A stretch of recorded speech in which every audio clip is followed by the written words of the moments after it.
Howdy folks, it's Ultra here and welcome back to yet another texture pack update video where I talk about my own texture pack that I'm running on top of the Red Craft. I mention that every time. I am running two texture packs, but these videos are about my own updates to my own textures, and then I'm always converting the Red Craft to work with every new version comes out. On 1.18 I'm going to have to do another conversion of Red Craft because they updated the pack, but we don't talk about that every time because then it gets boring for everybody who watches every video. We're going to jump right into my textures today. And holy cow, do we have a massive update. And I'm pointing down because I don't want to give away any spoilers. Oh, shoot. Gave some spoilers. Let's go like this. Actually, better yet, let's go like this. So first thing I want to do, I'm going to work in this little area here because I don't want to give away some other stuff, is we're going to talk about some things that I've fixed since the last update. So let me get that stuff set up. Alright, so the first thing I want to talk about is the coal ore. I toned it down a lot. If you remember, it used to, I don't look over there yet. It used to really stand out like a bright, shiny, black color. Whoa, that's really weird. Like, see, there we go. If you remember from before how like it just was plasticky looking, when I toned it down, it looks way better. I do not have a side-by-side comparison, but so be it. It's toned down. You just have to believe me. The gold ore, I completely redid the gold ore. Let me throw one in here. See, look at that. Look how much better that is. Oh, that's so much better than the glowy gold that I had. Again, I don't have a side-by-side comparison, but you just have to trust me on that one. It looks so much better. And then lastly, I've made some changes to my stone. As much as I loved my stone, I did make some changes to it. What happened was there's like this bright, or not bright, but a very light section up here. And every time you would look, I'd see all these like white dots going down the thing. So I fixed that. Otherwise, it's still, everything else is the same. It still can barely tell, I can't tell at all where the blocks meet. But it's very smooth and continuous without the pattern being too annoying, because they're always going to have a pattern in Minecraft unless you have a solid color with no variation in it, because that's the nature of Minecraft, or patterns. But you want to try to not have any patterns that stick out too much. Like if you look at Red Craft's diorite, you see that there aren't any patterns that stick out too much. Actually, I do see a pattern, a big one actually right there. That spot there. Do you see that? Now you can't unsee it. But anyway, there isn't anything too major in my stone, especially now they got rid of that white spot. So that takes care of the ores in the stone. Something else I did is my copper ingot, which was a previous, gosh, I don't even know when I did the copper ingot, whenever that was, but I did some shading a little bit so it looks more defined. See, it looks more defined now if you look at it. I guess I could put an item frame and you can see it's even more defined, right? Without me pointing to it, you can see the angles and everything now, which reminds me I need to do a glow item frame too. Maybe someday. And last thing I did, which I actually didn't do last time, I forgot about doing the texture, is my lightning rod. Oh gosh, don't look over there. Let's go over here without looking. Lightning rod. I made a lightning rod texture. That's high res. So there you go. Those are the things I wanted to catch up on. What else is there to talk about next? We need to talk about the glow lichen, and for that I want to show you in its natural habitat, or not natural habitat, but natural application. So let's jump over to Eternia and look at the glow lichen. So here we are in Eternia, and I want to show you the glow lichen in its not natural habitat, but in a application form. And there we go. It has a slant to it, but so does the original. And it really glows. I've toned this thing down so many times. And it still glows so much, but I love it. Let's get a close-up look here. Got some scaffolding in hand. And there you go. Let me turn that off. You can see how it all connects smoothly. Of course, you can tell where the block starts and stops there, but without that, it's all smooth and continuous. There's a little thing in the corner I'm not going to point out, but I need it to connect some of it. But it's there once you see it. You can't unsee it, so I'm not going to talk about it any more than that. But there you go. That is the glow lichen. I love it so much. So happy with it. And let's get back to the test world, and we'll continue with our textures. All right, we're back in our texture test world. So what else? Well, let me get some bone meal out here, and I'll show you why we need the bone meal. Where are you, bone meal? There you go. I did moss. This is like, took me 5 versions to get the moss I wanted.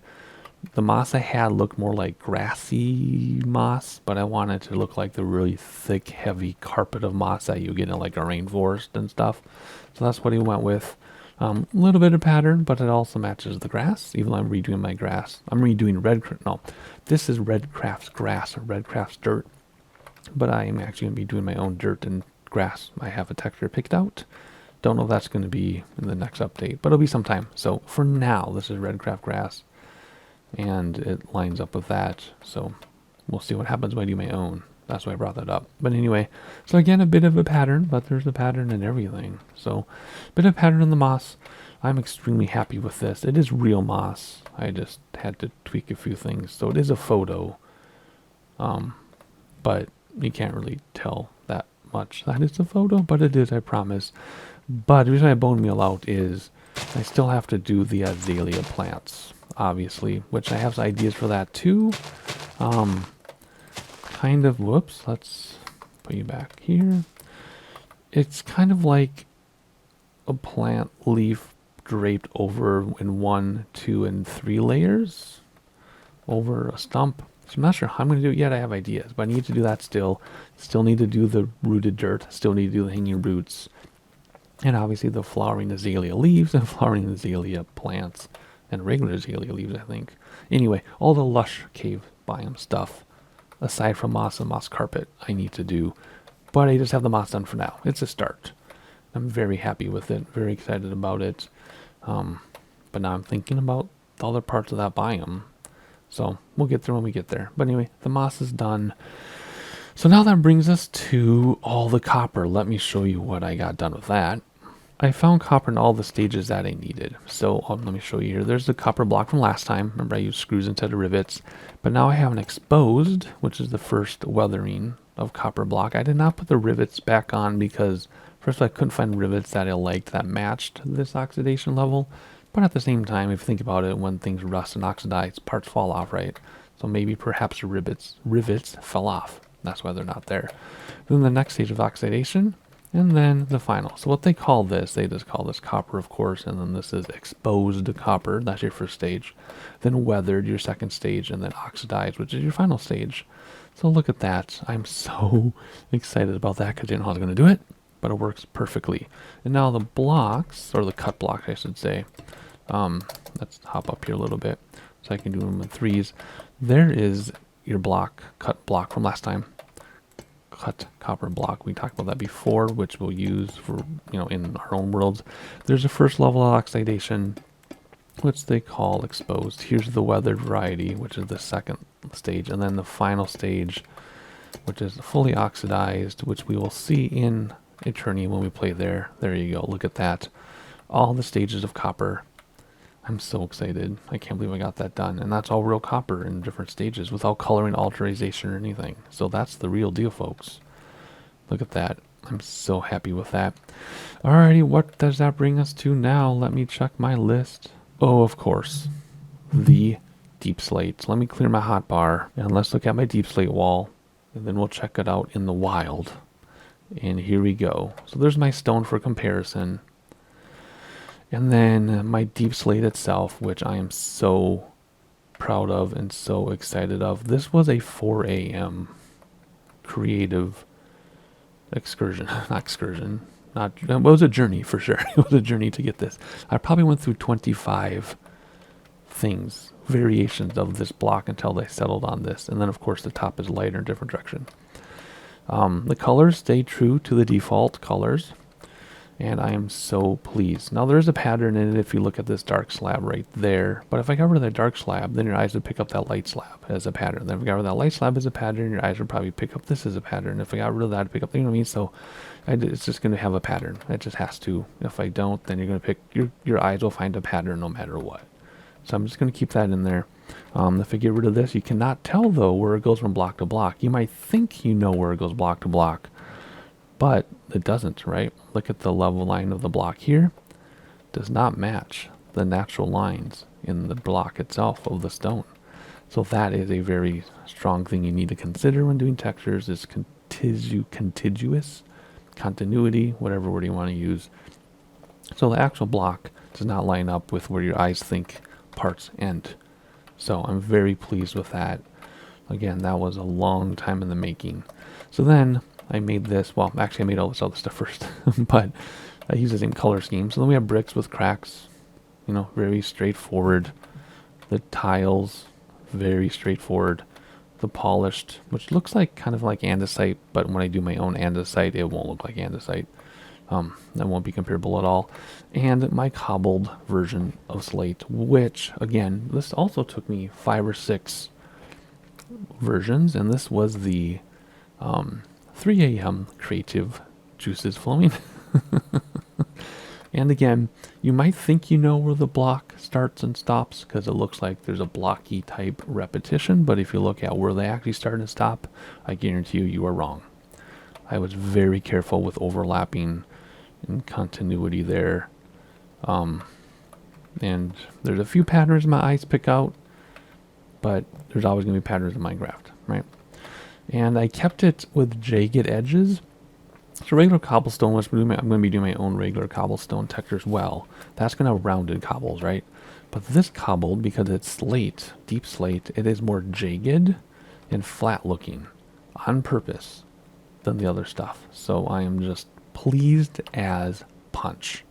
These are my favorite textures probably in all of my textures of all the hundreds and hundreds. I think I've done over 600 textures now or something. And with items and particles and everything, there's like 600 or more that I've done. And these are my favorite. I don't like that it looks like black and white. Like if you built in this stuff, it look like you're in a black and white world.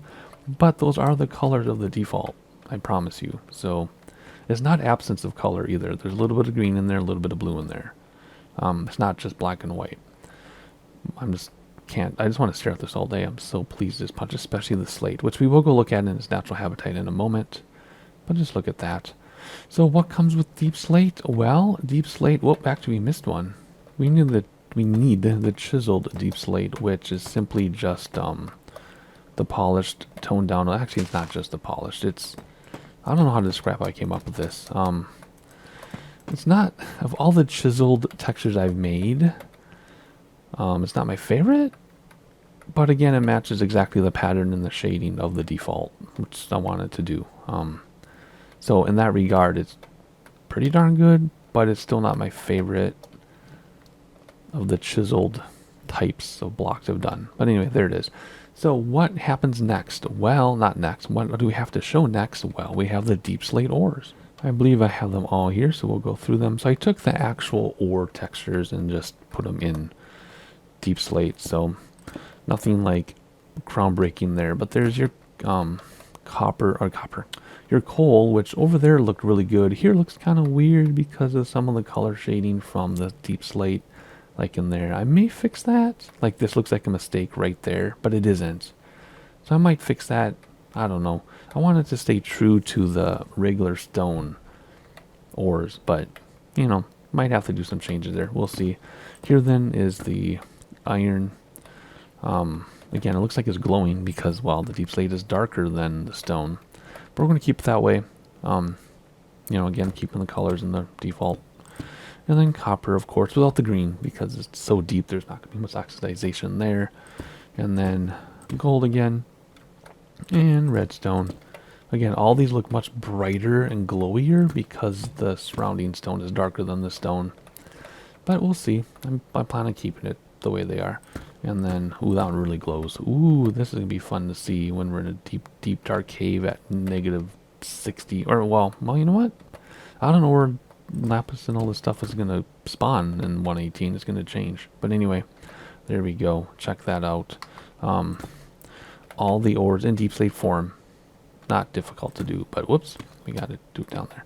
Not difficult to do, but they do appear brighter because of the darker stone around it. But I'm going to keep them that way. Like, you know, being in a deep dark cave and seeing like glowing ores is going to be super awesome. But anyway, that's all the new stuff. Let's head to my new generation of this world so we can see the deep slate in its natural habitat. And here we are, we're in spectator mode because we have to go down like this through the world to find it. I have not done my amethyst texture yet. That's actually pretty low on my list, to be honest. I don't know why, because I don't know, whatever. That's just lower on my list. Oh, I gotta give myself night vision, don't I? That's better. Now we're in creative now, not spectator, which, anyway, so there's your deep slate down there in this natural habitat. Isn't that amazing with the stone and the smooth basalt, the calcite, and the deep slate? Isn't this the coolest looking image you've ever seen? Of course, amethyst I have to do like I just said, but look at that deep slate down there. Oh my gosh, I always thought it'd be darker, but when I looked at the actual colors in Minecraft, it's actually not that dark. So just look at that. I can't believe it. And my new ores. Alright, let's go back into spectator and see if we can find some more deep slate stuff. Let's see, is there some over here? Or is that, what is this? There we go, there's some, oh, it's underwater. Yeah, but anyway, you get to see it there. There's more deep slate. Very nice. Oh, there's some obsidian too. So what's coming up next? Well, I want to do my, now that I've done my own stone and my own ores, I really want to do my own andesite, diorite, and granite textures. So I'm actually going to be doing those really soon, if not next, very soon. And then I'm going to do my own dirt texture as well, which then means I have to do my own grass because there's some textures where the grass is connected to the dirt. Well, that's going to look cool. This in a lava pool. Nope, there's some deep slate there. That's so awesome. I'm so pleased. So we're doing dirt, we're doing grass, which means then I can do the rooted dirt. I didn't want to do the rooted dirt until I did my own dirt. Now my coarse dirt I did a long time ago, and that's totally different than this because there's sand in it. But, oh, look at that. There it is with iron. See, that doesn't glow too much. Look, there's lapis there. See, that doesn't glow too much in context. Then there's the rooted dirt. Like I said, want to do my own dirt. And then hanging roots, of course. And then I want to do the lush cave biome stuff, which would be, there's some lava water pools here, which would be the azalea plants and things and all that stuff.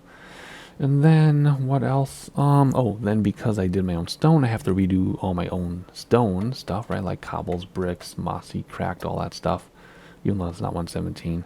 And then that'll, for the most part, catch us up, except for some odds and ends like glowberries. We'll have to do glowberries. But other than that, oh, there's another geode, or is this where we started? This must be where we started. Oh no, there's another geode. Oh my gosh, look at that. That's cool. This one is fully intact, almost. What's around it?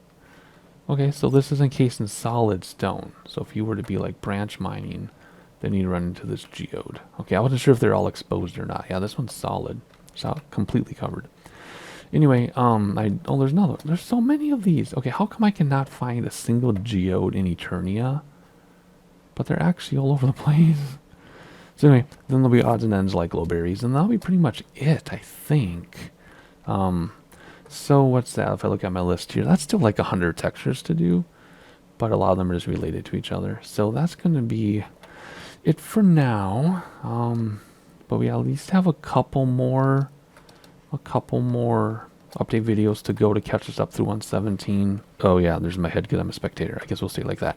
So there'll be at least 2 more videos, if not a small handful more videos, update video of texture updates. But I'm cruising through them. 117 did 150 or so blocks and things. It isn't that many really, especially when like they're all related to each other. So I'm giving a really long outro for no reason.